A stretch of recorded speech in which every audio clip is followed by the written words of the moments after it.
The engine cover is here. Okay. Was it back there when you got it? Yes. Concerning. Yes. Okay. Something's smoking. Yes. Oh. Yes. Okay. That's not stock. This is not a stock fitting. That is not stock fitting. Oh. Stock pipe. Look at the amount of RTB on that. Yes, that's unique. Do I want to know what that is? Well, it would be one of our emission sensors. They're still installed, so this is a spare, and I think it's very important to have spares. That's a normal thing when you buy a car, right? Have a couple extra spares. Oh yeah, that's I only do that on Tuesdays. Okay, cool. Okay. Still drives. The interior is not bad. Oh, actually. Yeah, it's the Overland spec, which is about literally as nice as these came. Okay. It's not tore up. I mean, there's a little bit right there. This is typical Chrysler from the era, though. And honestly, these touch points, like, they're good. They're good for being Chrysler from the era because these will wear down really quickly. Yeah. And, okay. The interior is a nice place to be. Oh, there we go. There's your price tag. Oh, good God, yes. I can pay that. Okay. $2,500. That's not bad. Four-wheel drive low, of course. The Quadra Drive 2, which was the best system to have for these. Yes. And also heated seats. Yep. Okay. And 167,000 miles. Right. All right, let me see here. Okay, well, you already have the engine cover off. Do I want to know what... Yeah, that's the good question, isn't it? Do I want to know what that is? Well, it would be one of our emission sensors. They're still installed, so this is a spare, and I think it's very important to have spares. That's a normal thing when you buy a car, right? Have a couple extra spares. Oh yeah, that's I only do that on Tuesdays. Okay, cool. Okay. It's good to have extra sensors. Oh man, the rear seats are heated too. Oh wow, look at that. And a power outlet. Look at that. Too fancy. This is a little dirty back here, and I'm a little curious what the hole is back there. You know, I suspect it was like your Jeep where we had to hit it and the door opened. Oh, it's a redneck repair. There's a few of those. Oh. So again, the interior is great. This part looks good. What's well, we're just gonna keep riding high. Okay, what's ooh? Dog hair. Okay, dog hair. Very nice. Okay, that's fine. Some of that. Cup holders and still working. Okay. There we go. Random stuff. All right. Nothing major. All right. So you have a couple of minor computer things that you would have got. What's that? Oh, is that a brake controller? No. Yes, it has a brake controller. Oh, okay. Because it has a hitch, and somebody was definitely doing some towing with it. It's definitely been used as a tow rig. This window is what this block over the switch means. Are you sure? It could also mean the dog was constantly lowering it. I haven't tested this window yet. Things to discover later. The engine cover is here. Okay. Was it back there when you got it? Yes. Concerning. Yes. Okay. But you did drive it here. Oh yeah, it drives good. Okay, so is that a random, just like a drain tube for sunroof or something? Yeah, that's actually stock. What's clearly not stock is that the differential has been replaced. Yeah, because it has pick and pull on it. Yeah, it definitely has a junkyard number. Okay. Well, it still has the electronic locking system, which I think Quadra Drive 2 has. I don't know. Okay. Those are things to discover later. Okay, let's hear a run. Oh. Yes. Is that just to make it easier to pull up? It's so much easier to lift and open the engine when you have a hook right here. Like, I see this as an important add-on safety feature. That is special. It's very special. Not as special as what's going on underneath the hood. It's definitely an engine. I can smell diesel. For that, that's the first thing that I smell. I smell a lot of diesel. Yep. There's a leak somewhere. On the turn lines, I think. Okay. Notice any modifications, anything unusual about the way this is set up?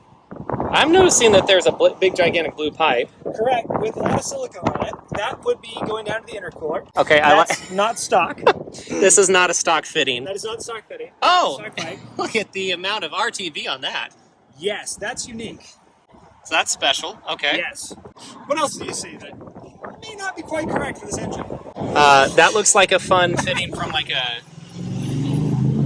toilet. Yeah. Yeah. Okay. So that's a household fitting. Okay.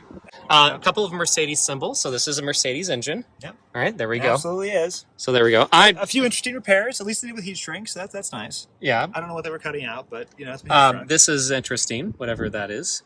That might be part of the brake controller. That's part of the brake controller. They used household wiring connectors, which I always love to see in a car. There's also a reset switch on it for reasons that are slightly concerning. Oh, like it pops if it's... I don't know. Again, that's a little unusual. This is probably my favorite right here. This is the bright blue charge tube is something else. This is okay. Well, yeah, it is silicone. Yep. Okay. Well, it's not as bad as you said it was, unless I haven't heard it run. And it runs nice.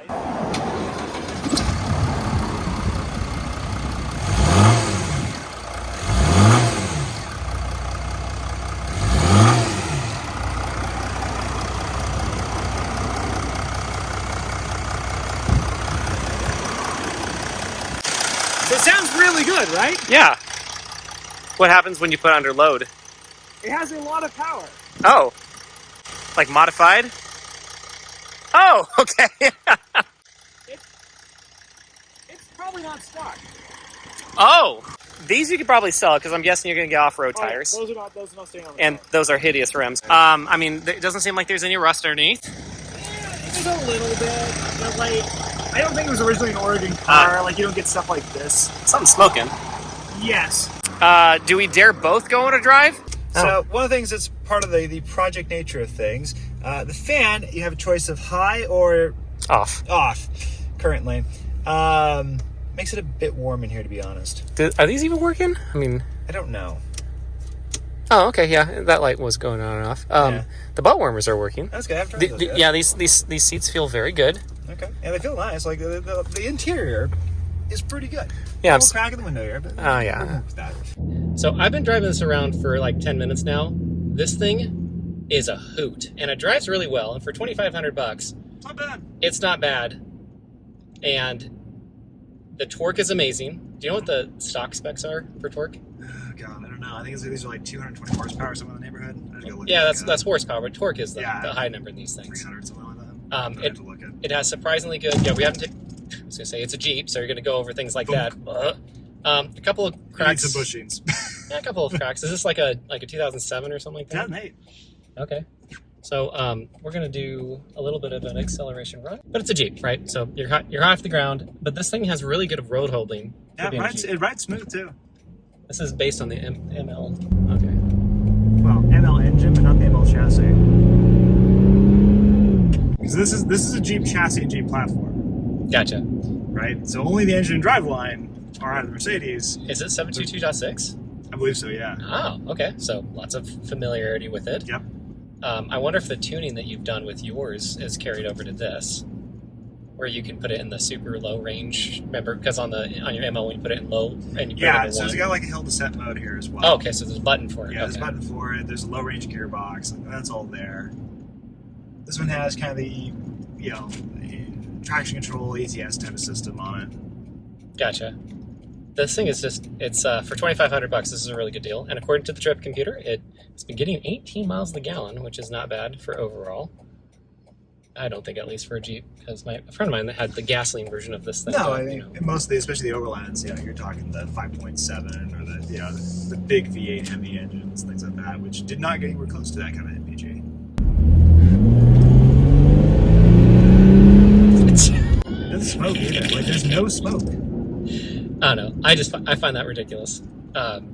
Ridiculous in a good way. That was mostly Florinit, like seeing where the Florinit, and it goes, and it's way too much power for. I mean, I drive Mazda. It's way too much power for me. But this is a really good deal. Do you think that this is what's going to take over the ML? Yeah, I'm selling both MLs actually. Oh wow! Oh, that's news. So both are going out the door. I mean, the Gambler ML I've done for 4 or 5 years. Yep. It's time for it to go. It's had lots of miles. Okay, so if you'd like yourself a Gambler 500 proven of many Gambler 500s and many recoveries that is not running the best right now. Actually, no, I fixed that problem. Okay, never mind. It's running well. It runs great. 200,000 miles on it? Yeah, well over that. And some of the last 10,000 of that were hard off-road miles. Whee! But seriously, it's been an incredibly reliable vehicle. That's going to be for sale. And then your other one's like a 2010, right? Yeah, 2009 Blue Tech. Okay. 320. Cool. This fits in the same size category, does the same things. I need a dog hauler, right? Yeah. Well, this one's already dog proven based on Based on what's in the back there, yes. Okay, we're going to do one more little diesel pull.